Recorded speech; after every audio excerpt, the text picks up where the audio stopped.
Ranni വെച്ചുച്ചിറയിൽ solar ബാറ്ററികൾ മോഷ്ടിച്ച പ്രതിക്ക് 2 വർഷം തടവും 25,000 രൂപ പിഴയും ശിക്ഷ വിധിച്ചു.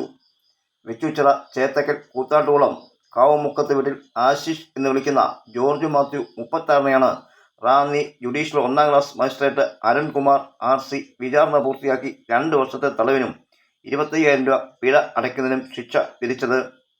വെച്ചുച്ചിറ പോലീസ് സ്റ്റേഷൻ പരിധിയിൽപ്പെട്ട കുമ്പിത്തോട് എന്ന സ്ഥലത്ത് പട്ടികജാതി കോളനിയിൽ പഞ്ചായത്തിലൂടെ സ്ഥാപിച്ചിരുന്ന ബ്ലോക്ക് പഞ്ചായത്ത് വക സോളാർ ലൈറ്റിന്റെ പോസ്റ്റിൽ സ്ഥാപിച്ചിരുന്ന 10,000 രൂപയോളം വില വരുന്ന സോളാർ ലൈറ്റിന്റെ ബാറ്ററികൾ 2024 ജൂലൈ 21 രാത്രി മോഷണം പോയിരുന്നു.